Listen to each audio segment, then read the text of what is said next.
दोस्तों हमारा टॉपिक है capacitance of three core cable. Capacitance of three core cable. Three core cable three core cable का मतलब क्या है कि एक केबल है जिसमें नंबर ऑफ कोर्स जो है वो 3 है। ये 3 कोर्स बने हुए हैं इसमें, और जो ये है ये शीथ है। ये शीथ है। इनके बीच में जो है डाइलेक्ट्रिक भरा हुआ है। इनके बीच में जो है वो डाइलेक्ट्रिक भरा हुआ है। हर एक कोर से दूसरे कोर के बीच में कैपेसिटेंस है वो सी एस है।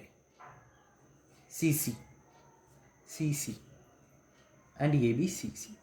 और कोर और शीथ के बीच में जो कैपेसिटेंस है वो सी एस है।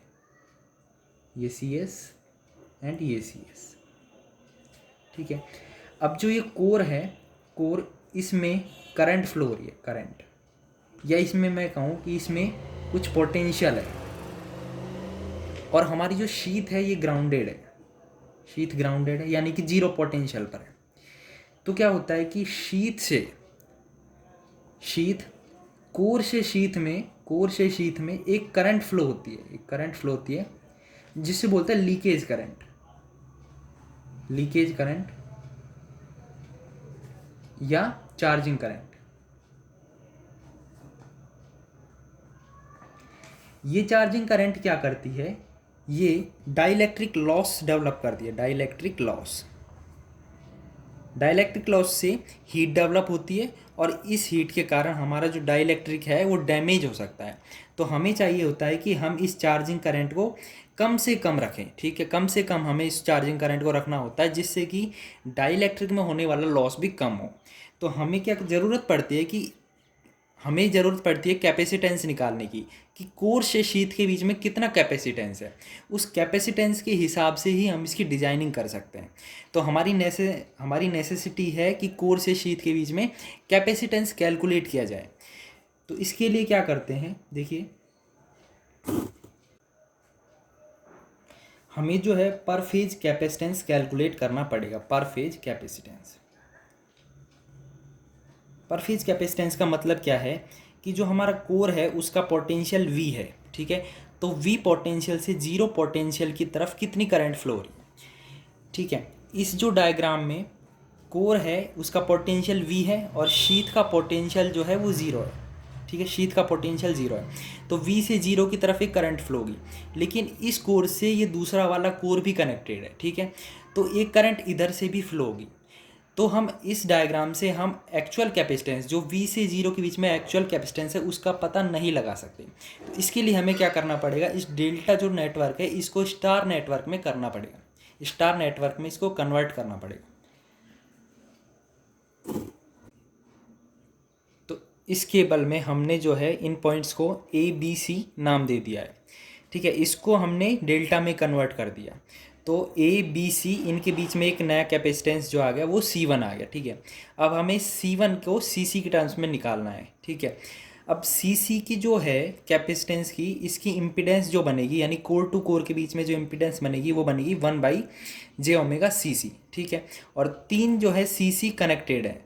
अगर मैं इसका एक्सप्रेशन निकालूं डेल्टा टू स्टार, तो इक्वलेंट कैपेसिटेंस में अगर मैं इम्पिडेंस लिखता हूँ तो 1/j omega C equivalent is equal to 1/j omega CC into 1/j omega CC upon तीनों का sum 1/j omega CC plus 1/j omega CC plus 1/j omega CC। तो ये बनेगा हमारा,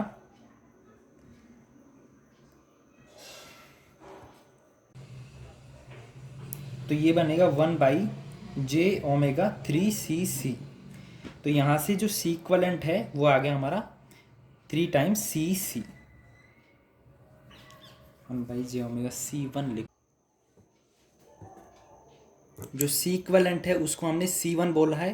तो C1 is equal to C equivalent is equal to 3CC हमारा expression आ गया। अब A पॉइंट जो है वो V पोटेंशियल पर है। A पॉइंट जो है V पोटेंशियल पर है, और जो यहाँ पे N जो है, N जो पोटेंशियल पर, ध्यान देने वाली बात है, जो N है ये भी जीरो पोटेंशियल पर होगा। तो A से यानी कि जो वी पोटेंशियल है इस पर जीरो पर अगर मैं पाथ देखूँ कितने पाथ बन रहे हैं, तो यहाँ पर 2 पाथ मुझे देखने को मिलेंगे। ये ए पॉइंट है और ये 0 पॉइंट है। एक कैपेसिटेंस मुझे मिलेगा C1 जो कि 3cc के इक्वल टू है, और एक पॉइंट मुझे मिलेगा, एक कैपेसिटेंस मिलेगा CS। और यहाँ पे जो ए पॉइंट है इसका जो पोटेंशियल है V है और इसका 0 है। तो जो इक्वलेंट कैपेसिटेंस बनेगा ए से ओ के बीच में वो मैं CN नाम देता हूँ। तो CN मेरा मिलेगा CS + 3cc। तो ये जो है इक्वलेंट कैपेसिटेंस बनता है पर फेज, इक्वलेंट कैपेसिटेंस पर फेज।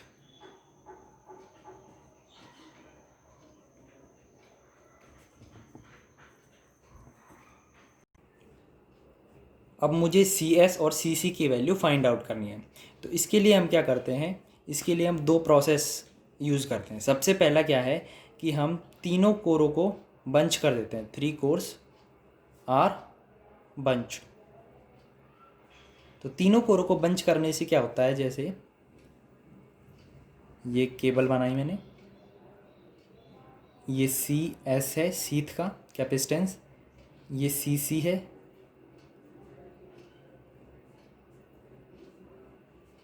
और ये CS, ये CS। जब मैं इन तीनों को बंच कर दूंगा, यानी इन तीनों को मैं मिला दूंगा, इस तरीके से मिला दूंगा, तो ये जो है इस कैपेसिटेंस का कोई मतलब नहीं रह जाएगा। ये बिल्कुल जो है शॉर्ट बन जाएगा। CS ये शॉर्ट हुआ, ये शॉर्ट, यहाँ पे ये CS, ये CS और ये शीथ।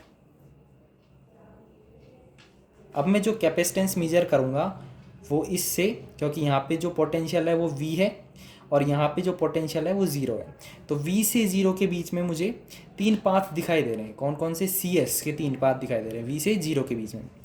CS, ये भी CS, ये भी CS। तो जो यहाँ पे जो इक्विवेलेंट कैपेसिटेंस है उसको मैंने नाम दिया CX। तो जो मेरा मेजर्ड वैल्यू होगी CX वो मेरे इक्वल आएगी 3CS के इक्वल आएगी। तो यहाँ से जो CS है वो जाएगा CX/3। इसको नंबर 1 इक्वेशन नाम दे देते हैं। सेकंड प्रोसेस हम क्या करेंगे कि 2 cores bunched and shorted with sheath. ये 2 कोर हैं, इनको आपस में बंच कर देंगे और शीथ से शॉर्ट कर देंगे। ठीक है। अब जो V पोटेंशियल है, V से 0 के बीच में हम कैपेसिटेंस मेजर करेंगे। तो हमें 3 पाथ मिल रहे हैं। ठीक है। V से 0 के बीच में ये भी 0 है, ये भी 0। तो V से 0 के बीच में हमें एक तो CS मिल रहा है और 2 हमें कोर कैपेसिटेंस मिल रहे हैं, यानी कि CC। तो इसका जब कैपेसिटेंस हम पैरेलल में ऐड हो जाता है तो इसका कैपेसिटेंस को Y नाम देते हैं।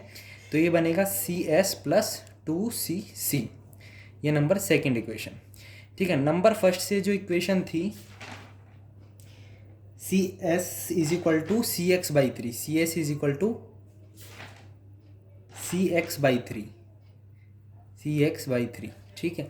तो यहाँ से जो है X की जगह हम लिखेंगे CY =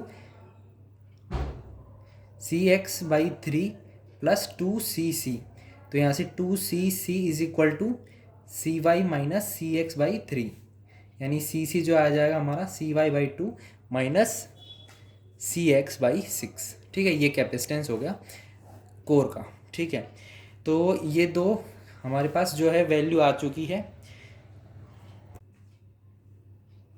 जो पर फेज कैपेसिटेंस आया था CN वो कितना आया था हमारा?